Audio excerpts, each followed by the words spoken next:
No vídeo anterior, vimos como o id, o ego e o superego se relacionam, estruturando a nossa psique. Vimos também que esse relacionamento não é fácil e um dos seus subprodutos pode ser a ansiedade. Vamos dar uma olhada mais de perto?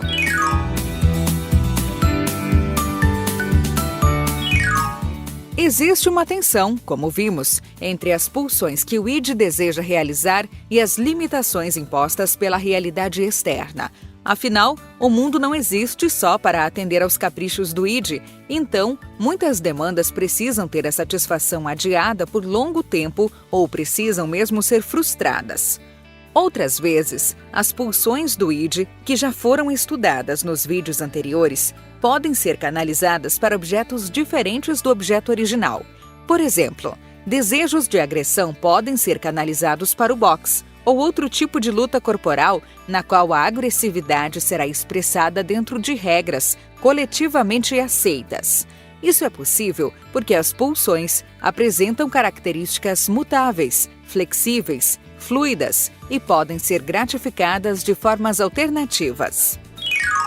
Contudo, para uma pulsão ser inibida, pode ser necessário um gasto de energia muito grande, resultando em cansaço, aborrecimento e um estado emocional doloroso chamado ansiedade. Na ansiedade, existe uma sensação de perigo iminente. A ansiedade é diferente do medo.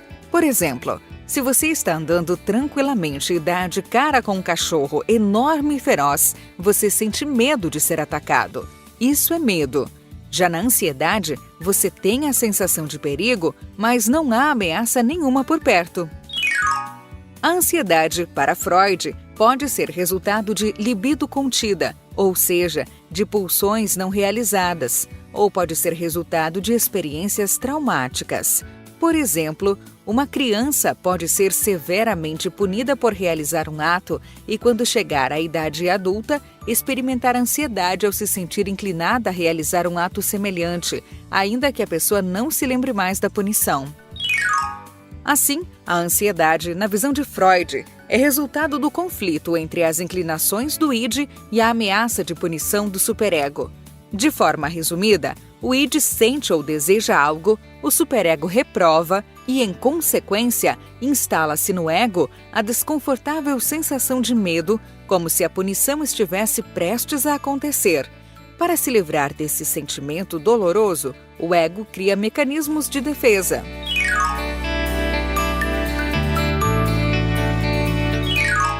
Mecanismos de defesa são estratégias que o ego coloca em ação para evitar entrar em contato com aqueles aspectos da personalidade que são reprovados pelo superego e que por isso podem gerar ansiedade. Mas quando a realidade externa é o que nos amedronta, alguns desses mecanismos também são usados.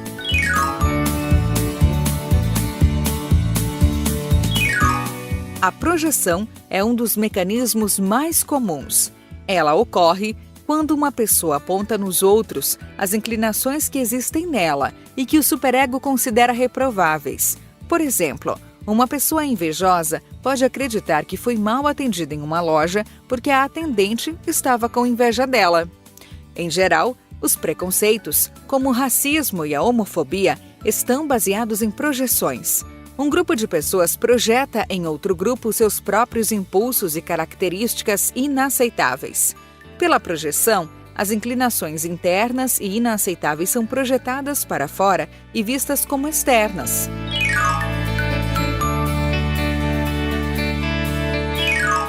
A formação reativa ocorre quando uma pessoa tem inclinações para um comportamento que ela considera reprovável e então adota um comportamento que representa exatamente o oposto daquela inclinação. Ou seja, utiliza-se uma máscara social não apenas para o convencimento dos outros, mas principalmente o autoconvencimento.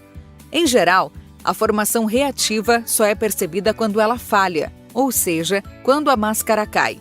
Por exemplo, quando se descobre que uma pessoa extremamente moralista abusa de pessoas indefesas, ou quando um homem conhecido por ser meigo e gentil comete um assassinato brutal.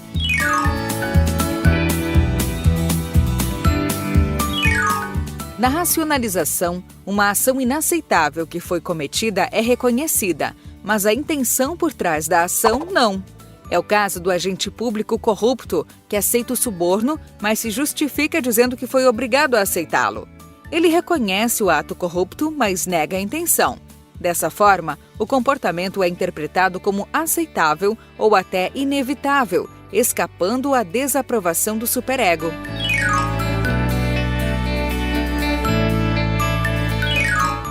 A negação pode acontecer de duas maneiras: negação da realidade ou negação de um pensamento ou desejo.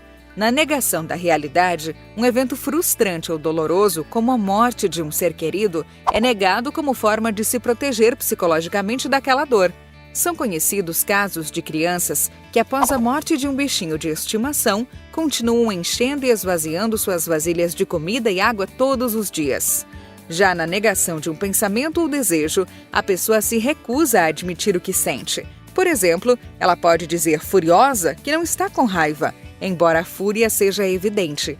Ou pode negar que deseja um objeto que não pode ter ou cuja posse seria considerada socialmente reprovável.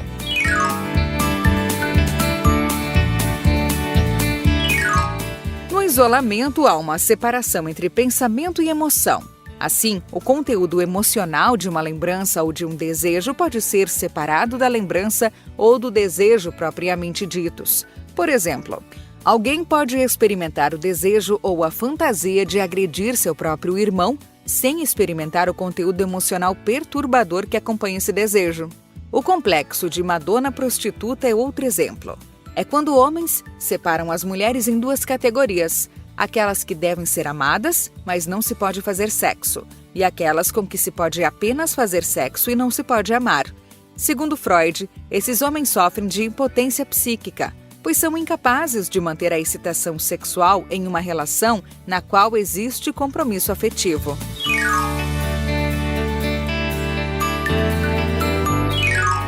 No deslocamento, nós redirecionamos um impulso agressivo para um objeto que não seja ameaçador. Por exemplo, após levar uma bronca do chefe, você pode redirecionar sua agressividade gritando com o cachorro ao chegar em casa.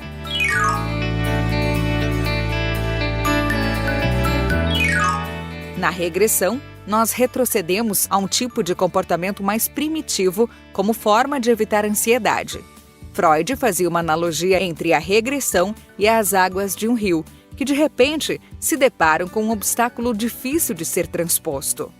As águas retornam e voltam a correr por antigos canais que já tinham secado. A pessoa que devora um pote de sorvete após uma discussão está regredindo à fase oral do desenvolvimento, na qual se sentia mais protegida e feliz.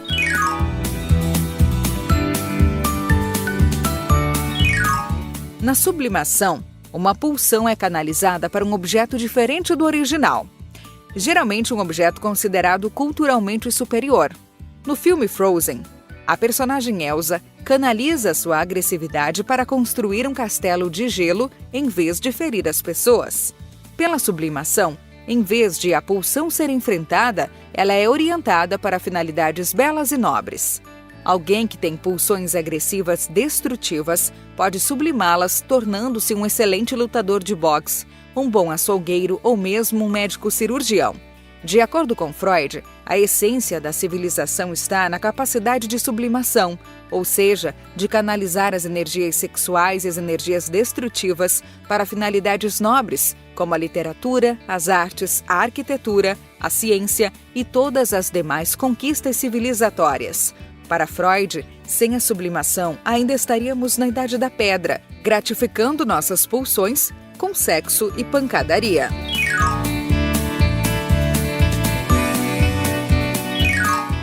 Por fim, temos o mecanismo do recalque, que é em alguns textos traduzido como repressão.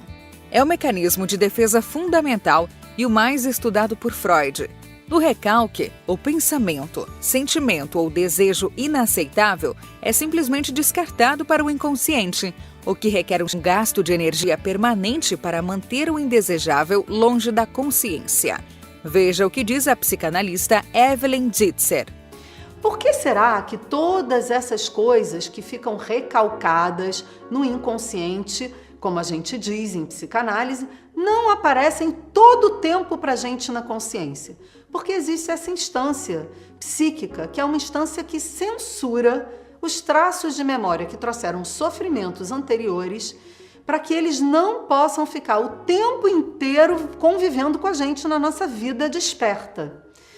Então, a gente pode pensar que o uso que a gente faz cotidiano do recalcado, aquele cara é um recalcado, é exatamente o contrário do que a psicanálise quer dizer. Porque se aquele cara fosse muito bem recalcado, ele não sentiria angústia. Nada daqueles traços de memória que trouxeram sofrimento passariam por essa instância que tem a capacidade de nos proteger do sofrimento que a gente já viveu e não trazer essa memória da angústia.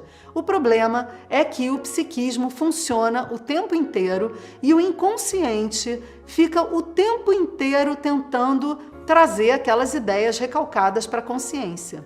O nosso recalque, essa instância psíquica, ela é sempre um pouco falha. Portanto, nós sofremos de angústia. Nós sofremos porque não somos muito bem recalcados. O recalque é, em si, um mecanismo de defesa, mas ele também tem um papel coadjuvante em todos os demais mecanismos de defesa do ego. Ou seja, sem uma dose de recalque, os outros mecanismos não conseguem operar de maneira eficaz. Nós estamos o tempo inteiro fazendo uso de uma mescla de todas essas defesas que acabamos de ver. No próximo vídeo, vamos conhecer as fases psicossexuais e o famoso complexo de Édipo. Até já!